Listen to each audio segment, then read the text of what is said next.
Para entendernos, y para decirlo de una manera cruda, ¿a quién le sirve Videla?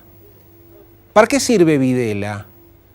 Este señor que está pasando la noche en la alcaidía de tribunales, este señor que ha sido detenido por una comisión policial por orden de un juez de la nación, este señor que fue dueño de vida, propiedades, y que fue de hecho como titular de la Junta Militar que toma el poder en el 76, el máximo representante del poder político de facto.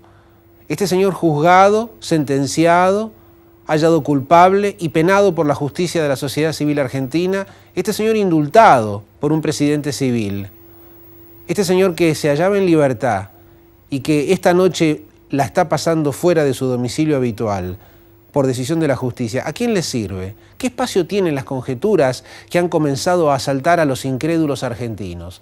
Nosotros que no nos creemos nada, nosotros que todo lo ponemos entre paréntesis, nosotros que todo lo sometemos al interrogante. ¿Para qué será? ¿Por qué será? ¿Por qué se habrá tomado ahora y por qué no antes la decisión? En primer lugar, me parece importante advertir que el hombre que personificó, mucho más allá de su particular trayectoria, el régimen de facto más sanguinario y más perverso de la historia argentina, se ha visto obligado a perder momentáneamente al menos su libertad por una decisión judicial. En nuestro apresuramiento por juzgar intenciones, por atribuirle intencionalidades a las cosas, muchos de pronto se han olvidado de que el hecho principal es este.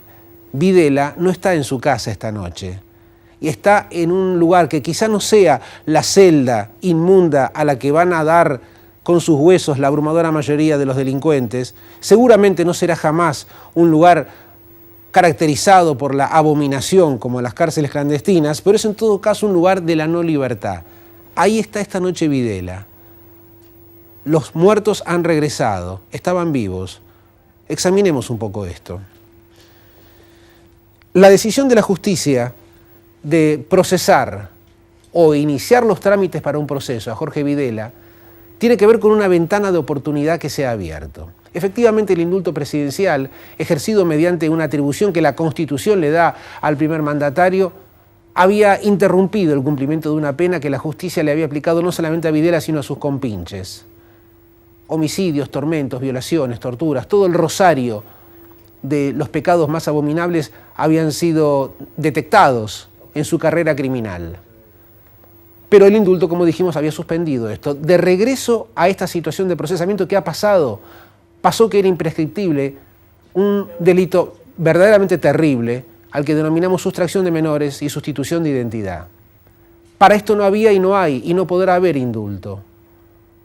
Importante es entonces subrayar la naturaleza del episodio antes de que nos metamos en las ulterioridades, en los matices, en las conjeturas, barruntamos que fue cuando estaba el presidente en Francia porque supuestamente favorecería su imagen, barruntamos que esto tiene que ver con la reelección y de pronto olvidamos que Videla está preso y que detrás de él pueden quizá entrar otros, porque lo principal del episodio, y ojalá que hoy lo podamos ver dentro de un ratito con nuestros invitados, estriba en que la desaparición de personas, la sustracción de menores y la alteración de su identidad no eran aspectos azarosos de un procedimiento antiguerrillero. Era una política, era una concepción, era una estrategia, era una visión del mundo y de las cosas que llevó adelante la Junta Militar que presidió el señor que esta noche está en la alcaidía, el señor Videla. De pronto, esto está demostrando que la juridicidad posible no era una entelequia en la Argentina. Este país nuestro en el que nos hemos literalmente agotado, estrellándonos contra la imposibilidad de la justicia, contra la impunidad que esto implica, nos otorga una posibilidad de afirmación positiva. He aquí un ejercicio de la juridicidad realmente existente.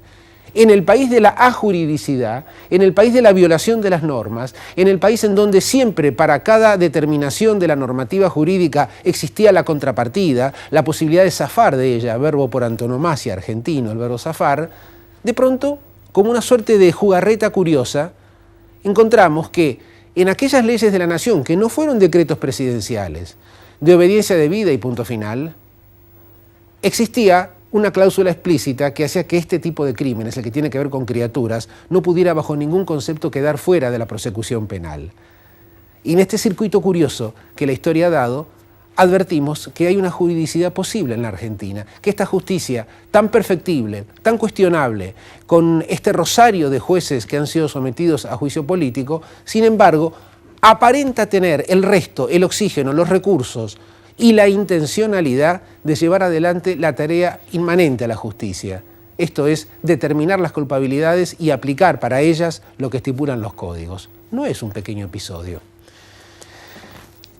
En definitiva, tengo la sensación de que no hemos terminado de asimilar un aspecto bueno de la Argentina. Esta Argentina a la que nos cansamos de criticar a menudo con justicia, lo hacemos los periodistas, lo hacen ustedes en casa, nos ofrece un dato de excepcionalidad que a mí me importa destacar esta noche.